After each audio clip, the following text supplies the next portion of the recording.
वहां 11 अंग्रेजों को मार करके उसी ज्वाला देवी के कुआं में फेंक दिया। तब से वहां नील की खेती सन 1725 से 25 में राजा बलवंत सिंह का राज्य था बनारस में, और 1781 में राजा चेत सिंह, 1775 वगैरह में राजा चेत सिंह राजा बने। बलवंत सिंह जी बलवंत करते थे, तो थे वो ब्रिटिश के अधीन। लेकिन वो लोग गंगापुर वगैरह के लोग ऐसे थे, गंगापुर के राजा नारायण जी थे, ये बनारस के राज परिवार में कोई बच्चा नहीं होता, तो गोद लेते थे और गंगापुर भूमिहार थे, गंगापुर के से ही गोद लेते थे। और बनारस की परंपरा के अनुसार अन्याय और अत्याचार से लड़ते थे, क्योंकि अंग्रेजों ने जगह जगह अपने दलाल रखे थे, मिर्जापुर भदोही सब जगह। तो चेत सिंह से अंग्रेजों से ठन गई, तो वारेन हेस्टिंग्स उस समय हिंदुस्तान का गवर्नर था, तो बनारस में वारेन हेस्टिंग्स को चेत सिंह के लोगों ने, बनारस के लोगों ने लखे किया, मतलब हल्ला बोल के भगा दिया वहां से। तो वहाँ एक आज भी प्रचलित है कहावत की, हाथी पे हौदा हौदे पे खेस्टी। तो चेत सिंह से जब लड़ाई हुआ तो चेत सिंह के लिए जो रीवा कोठी है, जो 80 घाट पे, वहां से चेत सिंह पर हमला किया रात में। तो चेत सिंह निकल करके नदी पार करके रामनगर से अपना सारी अपने राज परिवार को लेके और खजाना चले गए, और यही चुनार के पास से होते हुए छत्तीसगढ़ होकर के राजगढ़ होते हुए विजयगढ़ किले पे चला।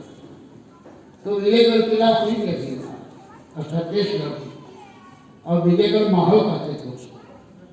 वहीं थे तो वारेन हेस्टिंग्स ने हमला किया सेना लेकर, तो राजा का साथ आदिवासियों ने दिया, और उसमें एक लक्ष्मण सिंह थे आदिवासी राजा, धीर सिंह मीर सिंह, तो धीर शाह मीर शाह कहते हैं, जिसको लोगों ने बाद में राम शाह बना दिया। तो वहाँ युद्ध हुआ, और 3 महीने युद्ध हुआ। फिर वहीं के लोगों ने जो बाद में राजा बन गए, उन्होंने किले का पिछला खिड़की, उसको कहते हैं खिड़की, पिछवा वाला जो रास्ता खिड़की, वो बता दिया। तो अंग्रेज सेना घुस गई, और राजा और परिवार भाग गया वहां से। तो किताबों में है, मेरे पास भी है। तो वहां लूट किया अंग्रेजों ने, तो लूट में 23,000 सोने के सिक्के उनको मिले अंग्रेजों को, और बाकी ऊँट पदार्थ ले गए, और वैभव था। राजा साहब कहाँ गए उसके बाद पता लगा, परिवार चले गए या उस तरफ चले गए, परिवार कहाँ चला गया कुछ पता नहीं लगा। बाद में कहते हैं कि ऐसा हुआ था। भारत में जो हमारा झारखंड है, झारखंड में मेरे ख्याल से आंध्र प्रदेश और बंगाल के बाद सबसे ज्यादा अंग्रेजों के खिलाफ आंदोलन झारखंड में। आपको बताऊं कि झारखंड के जो चेरो, कोल, चुआड़, सभी जाति के आदिवासियों के अलग अलग आंदोलन हुए ब्रिटिश के खिलाफ, हथियारबंद आंदोलन और ताना भगत, जतरावा, उरांव ने गुमला में, रंपा विद्रोह 1882 में, और ये बिरसा मुंडा और अन्य उलगुलान आंदोलन और इसी प्रकार से बिहार में सब जगह और हमारे सोनभद्र में। तो आपको बताऊं कि मैं बच्चा था तब रामनाथ पाठक को जानता था, जो विधायक थे, इंदिरा जी के साथ आए थे रावतसगंज में, और सच स्वीकार करना चाहिए, हम खड़े थे, हम लोगों ने काला झंडा भी दिखाया था। लेकिन जब इंदिरा जी आई तो रामलीला मैदान में कम से कम 5-6 हजार या 8 हजार आदिवासी थे, नंगे भूखे, 67 के अकाल में। बहुत भयानक अकाल था, न पानी था न दाना।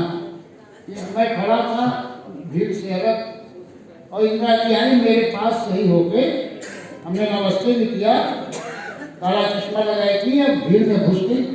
उनमें किसी के शरीर का कपड़ा नहीं था, केवल नीचे का कपड़ा था, ऊपर का स्त्रियों के शरीर काले काले दिख रहे थे। घुसते हुए चली गई, बीच में ऐसे लगा जैसे काले भूखे नंगे लोगों के टापू के बीच में श्रीमती गांधी खड़ी है। तो सिक्योरिटी वगैरह हरकत हुई तो उन्होंने मना कर दिया। तब तक उन सबको जब मालूम हुआ वनवासियों को कि ये प्रधानमंत्री हैं या कुछ हैं, तो उन्होंने पैर पकड़ लिया।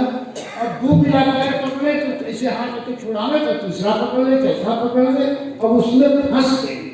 प्रधानमंत्री निकलने की कोशिश कर रही थी, वनवासी उनका पैर छोड़ नहीं रहे थे। सिक्योरिटी हैरान थी, फिर उन्होंने मना किया। अब मैं देख रहा था चुपचाप अपलक, मैं सोचती उनको 10-1 घंटे पहले काला झंडा दिखाया, देख रहा था। तो इसी प्रकार से निकली और मेरे पास आके खड़ी हो गई और भीड़ की तरफ मुंह था, और ऐसे प्राणवती रो रही थी फपक फपक करके, जैसे कोई किसी के मरने का होता। मैंने किसी स्त्री को इतने बड़े नेता को, कठोर हृदय की थी, बहुत सख्त घो रो रही थी, और धोती ऐसे करके आगे की धोती पहनी थी, बिला के रो रही थी। उसके बाद उनको जाना था पन्नूगंज, उधर ही सभा हुआ थी पीछे, तो चली गई। और मेरा घर रेलवे फाटक पर वही था। तब तक मैं भी घर आकर, मेरे दिल को बड़ा गहरा, मैंने बहुत गंभीर जानकारी की है, पहले भी आती थी तो एक जानकारी की थी। तो उधर से लौट रही थी, उनकी कार आके मेरे घर के सामने खड़ी हो गई। तो घर पहुंच के मैं शर्ट उतारा, खाली गंजी सैंडो और पैंट पहना हुआ था, हाई स्कूल में पढ़ता था। तो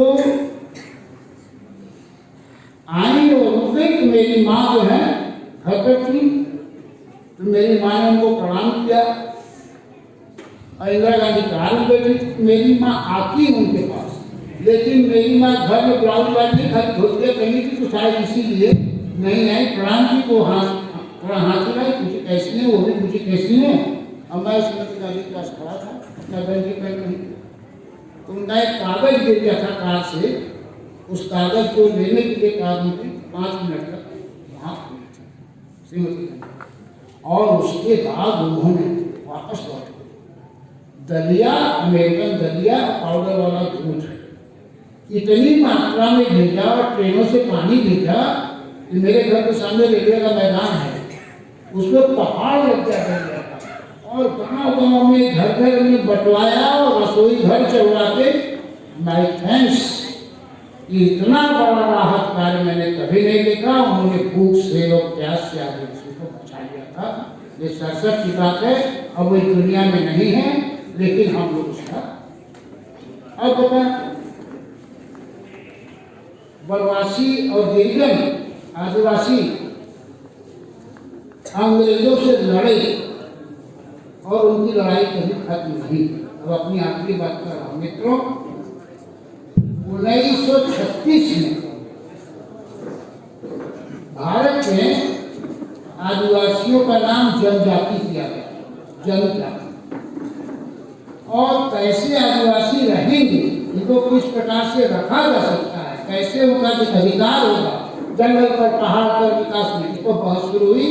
तो एक अंग्रेज मानव वैज्ञानिक था बैरियर एल्विन, एक था हटन, ये लोग थे। और आपके संगठन में थे ठक्कर बापा बड़े भारी विद्वान, और भारत के थे मजूमदार और पंडित जवाहरलाल नेहरू। देखिए एक आखिरी बात कहते मैं कह रही हूँ, नेहरू जी को लोग जानते हैं, जो है वो जानते हैं, लेकिन नेहरू जी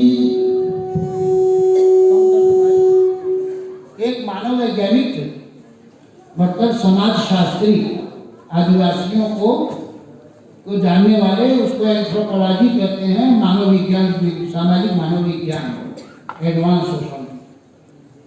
तो मैं हिंदी का विद्यार्थी हूँ, लेकिन मैंने समाज शास्त्र गहराई से पढ़ा। तो नेहरू जी अपने विचार देते थे कि उसमें पहले में कहा बैगा ए बीटिंग हार्स, बैगा आदिवासियों के बारे में उदाहरण बना के लिखा, एक मरे हुए घोड़े की पिटाई। तो यही की कहानी है कलिया की, जहाँ राजा साहब बड़ा जा रहे थे उधर, तो उनका एक हाथी मर गया। तो कहे देखो भाई वनवासी, तुम लोग इसको देखना। हाथी बीमार था, तो सब आदिवासी बहेगा तो बहेगा, खूब लाठी लाठी मारे, हाथी मर गया। 2-3-4 दिन बाद में हंसने लगा। तो राजा साहब लौटे, क्या भाई कैसा है? हाथी महाराज खूब चिकरा था। सोचे कि चिकरा तो हमारी चिल्ला तो जाके मारा। तो एक खटिया दे दिए, बोले तुम ये खटिया, एक कमरा था उनका बड़ा सा कच्चा, उसमें तुम लोग इसमें आराम करो। तो पूछे दूसरे दिन तुम लोग कैसे सोए? बोले मालिक सब खटिया सब भूलिया। कैसे खटिया सब हो? तो जमीन में सो के खटिया का सब लोग रख दिए थे, तो सब खटिया सब भूना सो। बैगा ए बीटिंग हार्स, ये कहा राजेंद्र ने कि जंगल के चारों तरफ कटीले तार लगा दिए जाएं, और जैसे चिड़ियाघर में जीव जंतु रहते हैं वैसे ही में रहें, और उनको बाहर से कुछ न दिया जाए, जो हो वही खाएं, वही पिए, वही जंगली जीव की तरह नंगे रहें एकदम से। ये बहुत चला, उसको कहा गया। तो इस पर नेहरू जी ने अंत में 1900 जो भारत सरकार ने माना 47 में 46 में कहा, उसमें संघ के लोगों ने बहुत जबरदस्त भूमिका अदा की ठक्कर बापा ने कि नहीं, ट्राइबल पंचायत जिसकी नाम जिसको कहते हैं नेहरू एटीट्यूड, नेहरू की अवधारणा कि आदिवासियों के बीच में हमें अपना कानून जबरी नहीं लागू करना है, विकास करना है, तो उसको हमको इस तरह से नहीं देखना है प्रधानमंत्री जी कि हमने इतना खर्चा किया तो इतना निकला, जो खर्च कर दिए कर दिए उनके विकास के लिए। तीसरा, हम उन्हें सर्कस का शेर अथवा जोकर बना के नहीं रह सकते, उनको समाज की धारा में लाना चाहिए हमें, और हमें भी मैत्री की भावना से जाना चाहिए। ये जो बातें हमने कही वही कही नेहरू ने, 5 पंचशील। लेकिन दुर्भाग्य मित्रों कि आज तक कांग्रेस पार्टी या किसी भी पार्टी ने नेहरू के ट्राइबल पंचशील, जैसे पंचशील चीन वाला था वैसे ट्राइबल पंचशील कहते हैं उसको, आदिवासी पंचशील की न कोई चर्चा करता है, न कांग्रेस पार्टी ने इसको लागू किया। और आदिवासी आज भी पहले की तरह अलग थलग